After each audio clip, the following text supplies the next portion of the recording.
Olá, meus irmãos, aqui o professor Bruno, direto da nossa sala de aula aqui do IES-BPM, sede na Catedral dos Corações Ardentes.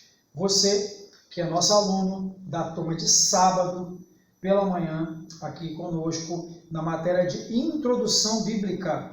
Hoje, você vai pegar a sua apostila que você tem em mãos de Introdução Bíblica, ou aquela que foi mandada pelo WhatsApp, que está no arquivo digital para você, e vamos começar hoje falando aqui da nossa introdução ao Novo Testamento, contexto histórico e cultural.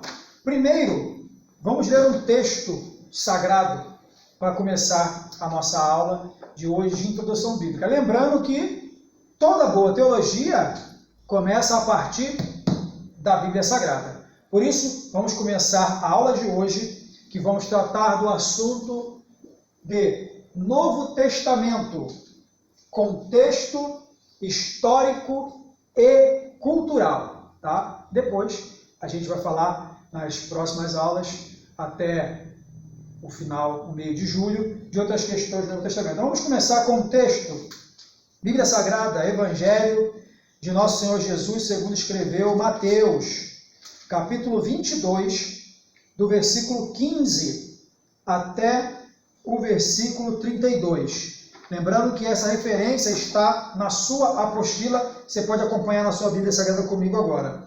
Diz assim, o título das nossas Bíblias: a questão do tributo, ou a questão do imposto.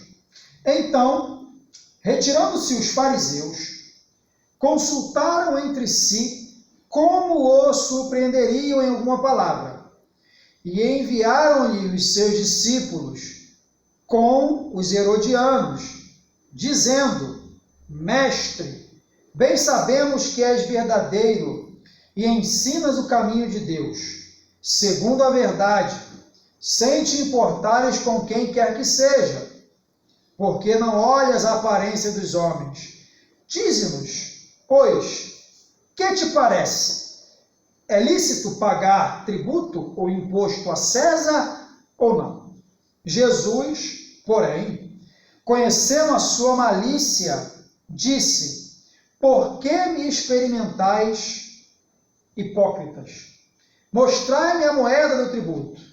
E eles lhe apresentaram um dinheiro ou um denário. E ele disse-lhe: De quem é esta efígie, ou imagem, e esta inscrição? Disseram-lhe eles: De César. Então ele lhes disse: Dai, pois, a César o que é de César, e a Deus o que é de Deus. E eles, ouvindo isso, maravilharam-se e, deixando-o, se retiraram. No mesmo dia, chegaram junto dele os saduceus, que dizem não haver ressurreição, e o interrogaram, dizendo: Mestre, Moisés disse: se morrer alguém, não tendo filhos, casará o seu irmão com a mulher dele, e suscitará descendência a seu irmão. Ora, houve entre nós 7 irmãos. O primeiro, tendo casado, morreu e, não tendo descendência, deixou a sua mulher a seu irmão. Da mesma sorte, o segundo e o terceiro, até o 7º. Por fim, depois de todos, morreu também a mulher. Portanto, na ressurreição, de qual dos 7 será a mulher, visto que todos a possuíram? Jesus, porém, respondendo, disse-lhes: Errais, não conhecendo as Escrituras, nem o poder de Deus. Porque na ressurreição nem se casam, nem são dados em casamento, mas serão como os anjos do céu. E acerca da ressurreição dos mortos, não tendes lido que o Deus vos declarou, dizendo: Eu sou o Deus de Abraão, o Deus de Isaque e o Deus de Jacó? Ora, Deus não é Deus dos mortos, mas dos vivos. E as turbas ou multidões, ouvindo isso, ficaram maravilhadas da sua doutrina. Primeira coisa que nós precisamos compreender ao entrarmos no estudo do Novo Testamento é que temos que ter em mente qual era o contexto em que vivia Jesus e as pessoas da sua época. O teólogo americano Walter Kaiser Jr. diz: o texto é árvore e o contexto é a floresta. Ou seja, as pessoas são como as árvores, mas o meio em que elas vivem é a floresta.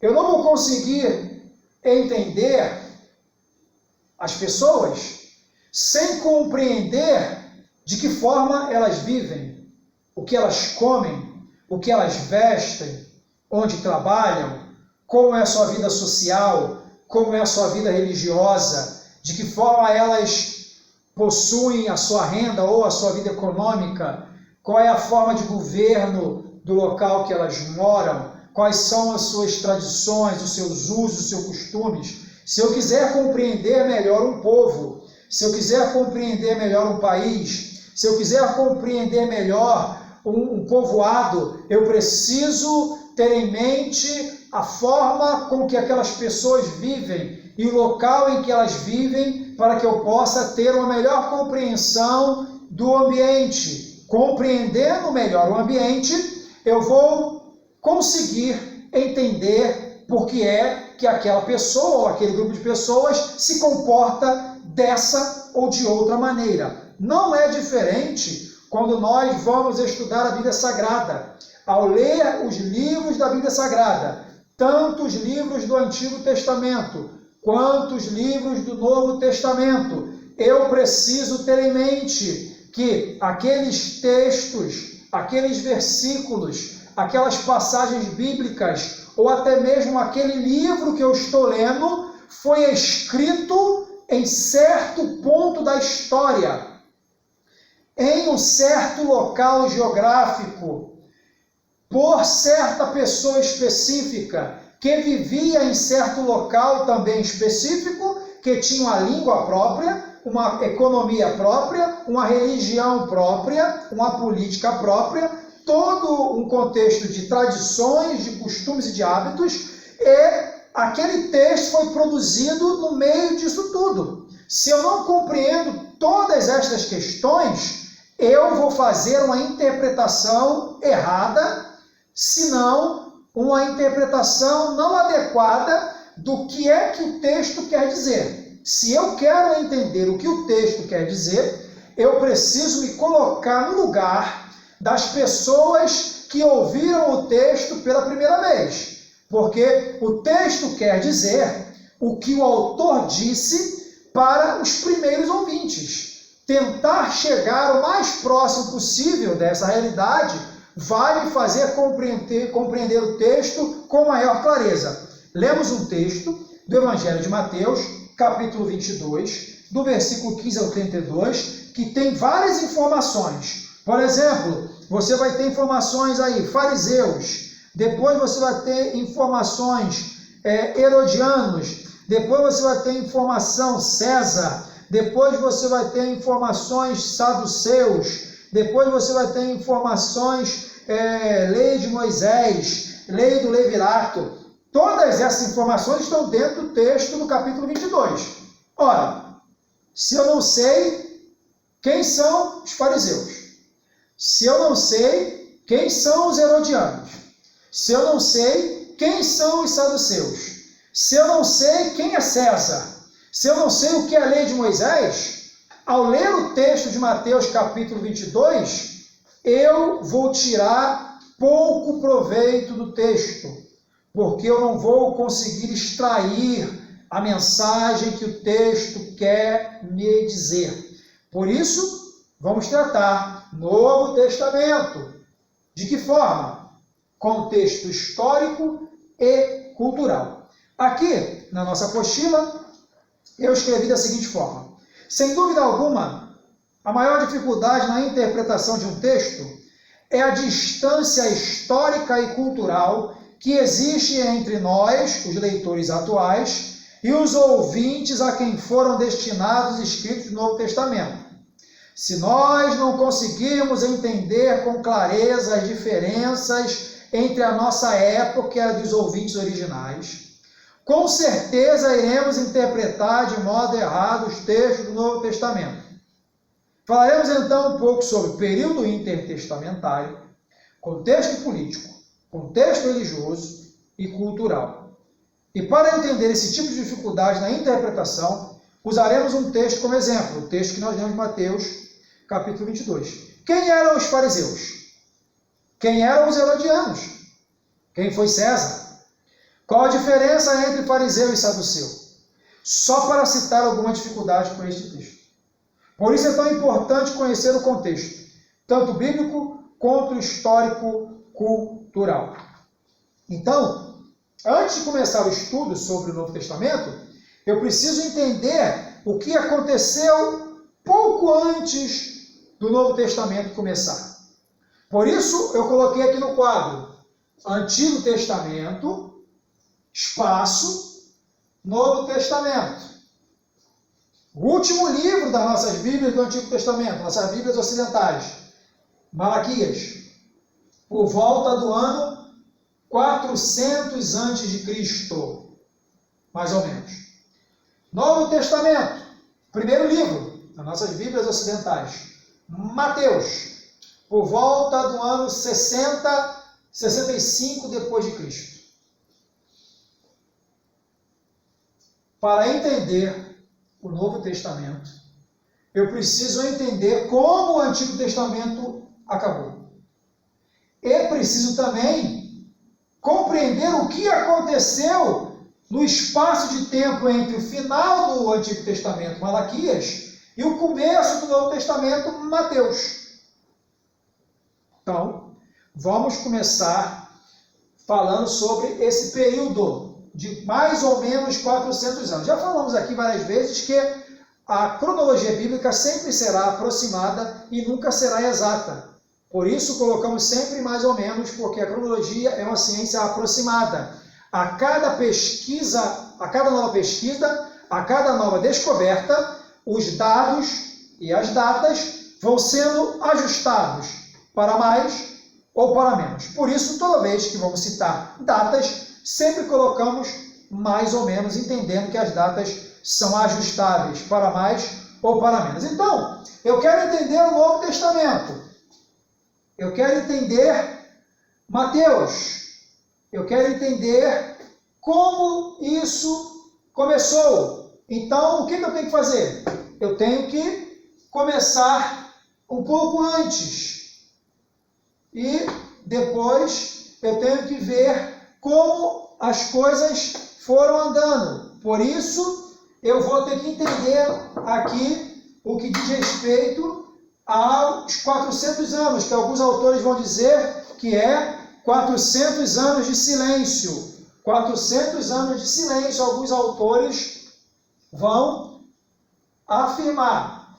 Porém, essa expressão 400 anos de silêncio talvez não seja muito adequada. Por quê? Quando nós falamos 400 anos de silêncio, a impressão que se tem é que Deus começou falando em Gênesis, veio Salmos, Reis, Crônicas, Esdras, Neemias, Esther, profetas pós-exílio como Ageu, Zacarias, Malaquias. Aí quando chegou em Malaquias, Deus parou de falar. Parou e não se manifestou, não falou mais, e só voltou a falar através de João Batista.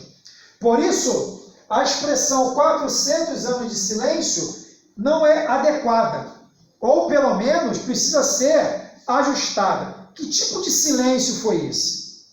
Porque se nós afirmarmos que o intervalo entre o Antigo Testamento e o Novo, entre Malaquias e Mateus, que é um período de anos, de 400 anos, Deus não falou, não fez nada, não se manifestou, eu vou ter problemas, porque quando a gente lê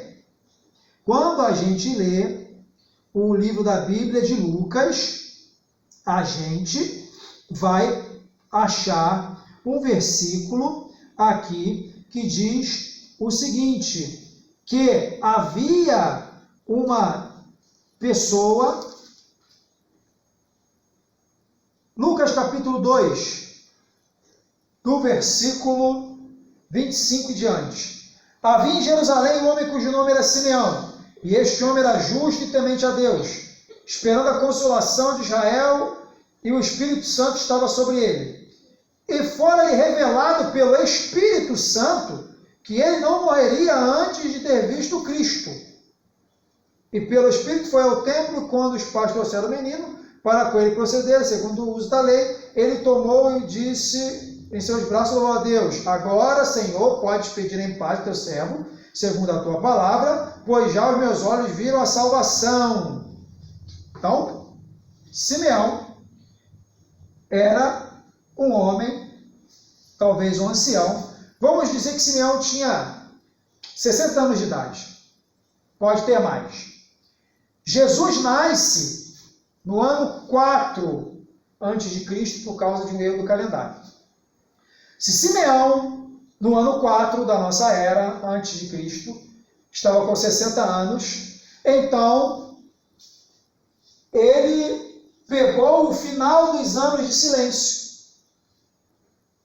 Ora, se nós afirmarmos que os 400 anos foram de silêncio, quem foi que falou com Simeão? A Bíblia diz que foi revelado pelo Espírito. Então, o silêncio que alguns falam entre o Antigo e o Novo Testamento de 400 anos é um silêncio de escritura canônica.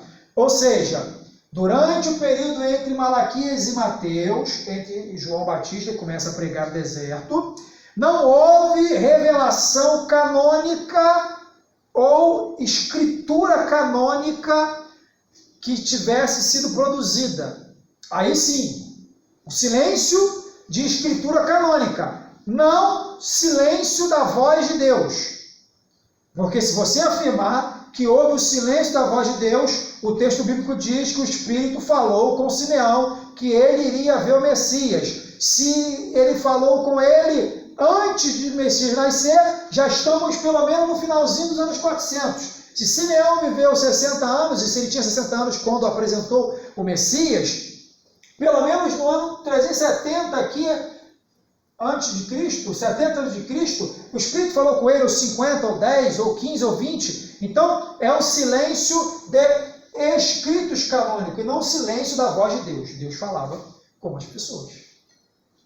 Claro, revelação bem branda, muito reduzida, é lógico, é claro, mas não cessou-se a voz de Deus, tá? Aí, entendendo essas questões, e é nesse período aqui de 400 anos que surgem saduceus, que surgem fariseus, que surgem zelotes, que surgem herodianos. É nesse período de 400 anos aqui que os romanos passam a dominar a Palestina. É neste período de 400 anos que Israel perde a independência política, econômica e militar. É neste período de 400 anos que o idioma grego passa a ser o idioma mundial, a língua mundial. É neste período de 400 anos que começam a ter várias mudanças políticas, várias mudanças na religião, várias mudanças na cultura e várias mudanças na história. Todas essas mudanças que acontecem durante os 400 anos de silêncio de escritura canônica, mudanças políticas, mudanças religiosas, mudanças culturais, mudanças históricas, vão influenciar, vão mudar, vão interferir, vão moldar toda a história em que o Novo Testamento está baseado. Então, eu não posso desassociar, eu não posso distanciar, descolar questões históricas da Bíblia, porque a Bíblia é a revelação de Deus à humanidade. A Bíblia é a revelação de Deus à humanidade na língua dos seres humanos. A Bíblia é a revelação de Deus para a humanidade dentro de um ponto da história. A Bíblia é a revelação de Deus para a humanidade, feita por homens inspirados pelo Espírito Santo, mas que eram pessoas que tinham línguas diferentes, culturas diferentes, viviam em momentos históricos diferentes, influenciados por vários fatores. E todos esses fatores vão aparecer durante a leitura da Bíblia. Citação de reis, citação de imperadores, citação de sacerdotes religiosos, citação de costumes, citação de línguas, citações de rituais religiosos, situações de questões militares, de questões econômicas. Tudo isso vai aparecer durante a leitura do texto sagrado. É por isso que, para entender de forma plena o Novo Testamento, o Antigo, se você puder ter um conhecimento básico sobre história e cultura bíblica, você vai conseguir um aproveitamento muito melhor do que somente ler os textos. Aqui, partindo para o final dessa introdução, da nossa introdução ao Novo Testamento histórico-cultural, o contexto, temos aqui o seguinte, aqui no final da nossa página 1. Por isso é necessário o conhecimento de alguns fatos que aconteceram entre Mateus e Malaquias. Segundo Everett Harrison, o termo 400 anos de silêncio, entre aspas, não seria o mais apropriado. O que defende Harrison? A expressão 400 anos de silêncio, frequentemente empregada para descrever o período entre o Antigo e o Novo Testamento, cerca de mais ou menos 400 anos, é inapropriada. Embora nenhum profeta inspirado tenha se levantado em Israel neste período, e o Antigo Testamento fosse considerado completo ou fechado, muitos acontecimentos deram ao judaísmo sua ideologia particular e prepararam o caminho para a vinda de Cristo e do seu evangelho. Está na página 11 do comentário bíblico de Moody, a parte do Novo Testamento, comentada por Everett Harrison, que é um famoso teólogo PhD americano. Então, nós podemos entender essas questões. Por isso, é muito importante que a gente compreenda. Então, nas próximas aulas, ou na próximo vídeo, nós vamos começar a falar um pouco sobre questões políticas. Quais foram os impérios que dominaram o mundo mediterrâneo, que dominaram a Palestina no período desses 400 anos? Nós temos alguns impérios. Por exemplo, Persa, nós temos o Império Grego, nós temos o Império Egípcio, nós temos domínio sírio, nós temos o período dos Macabeus, e nós temos, por último, o período dos romanos, que seria o período em que Jesus nasceu. Jesus nasceu debaixo do domínio dos romanos. Os romanos eram a potência.